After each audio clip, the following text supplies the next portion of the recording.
Hey everyone, welcome back to my channel. So in this video, we will have a React interview question.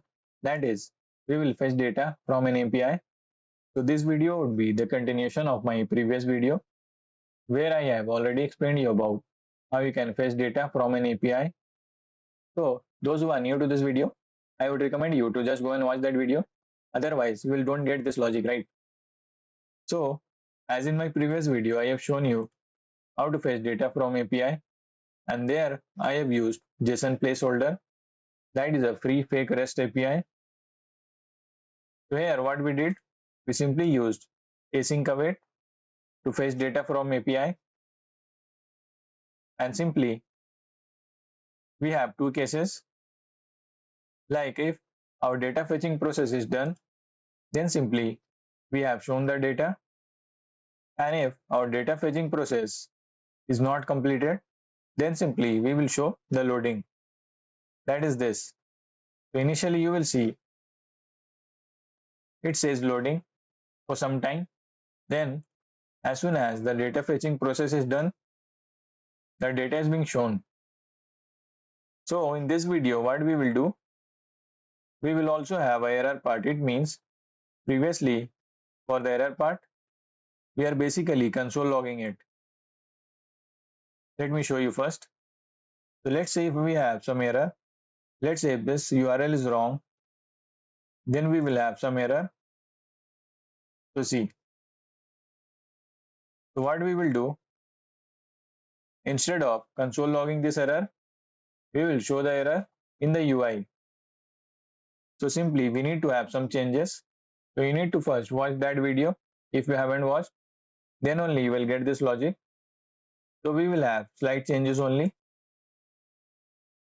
To show the error in the UI, we will have one more state variable, that is simply your error, and then simply the function which will update this state variable error as simply set error. Then simply the initial value would be null. So why null? Don't worry, I will explain you. So, and here in your response object, simply you need to use a property, that is, if your response object is not okay, then simply throw new error with the error message as simply failed to fetch data. So what this response.ok, this property does,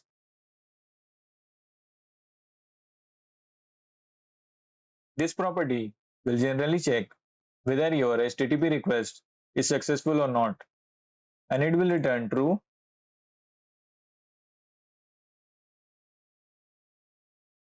if your response status codes are in between the range of 200 to 299. That indicates successful operation.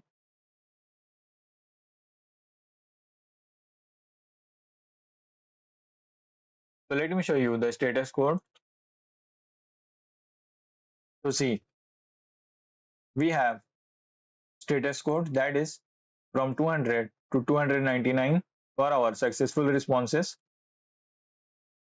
So simply, if your response object dot okay, it means if this is false, if it is not okay, then simply it will throw new error with this message.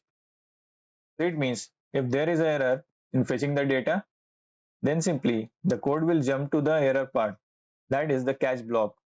From here only your code will jump to the catch part, and here instead of console logging, simply we need to use this state variable, that is your set error,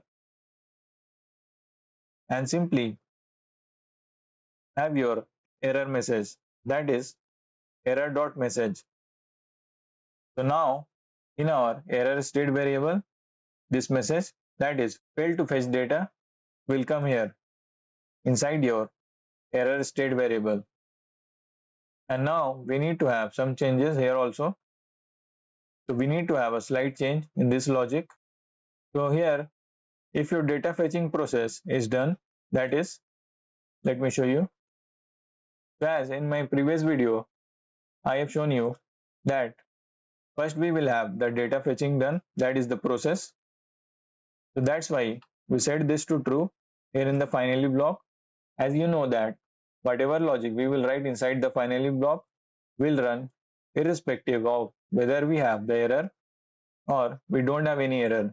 So, and after the first render, that when we first refresh the page, we want this to be true. It means we are telling that yes, our data fetching process is done in the first render.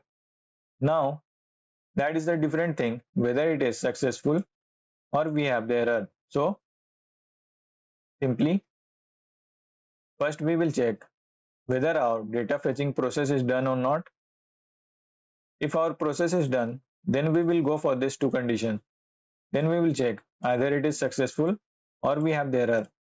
So instead of this, simply if data fetching process is done, if it is true, then simply we will check. If we have the error, then simply show the error.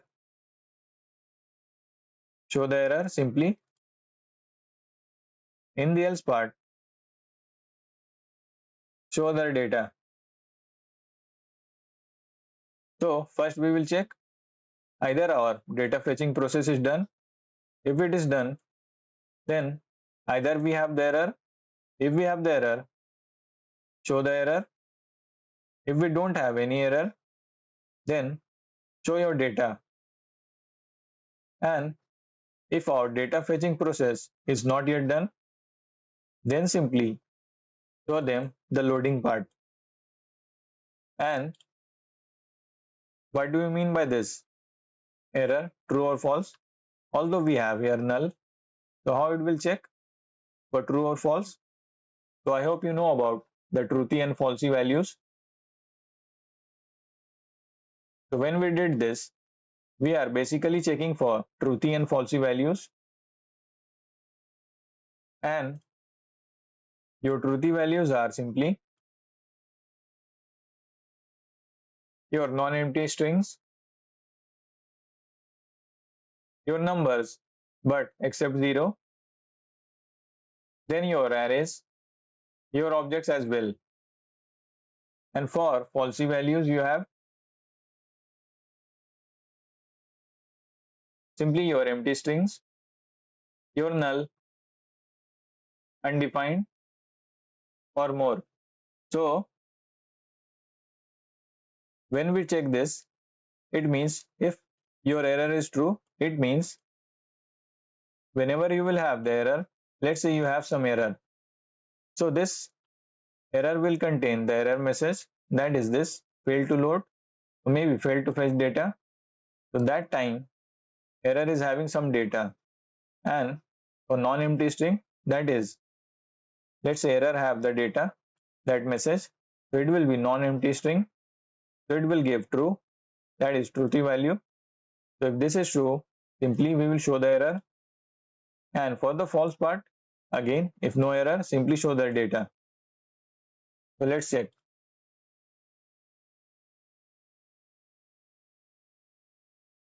So initially loading, then our data, no issues.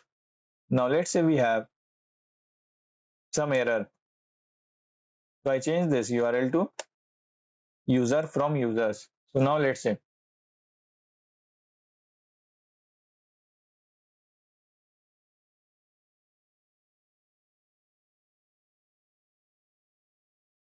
So here instead of my error, I wrote state. So now let's check.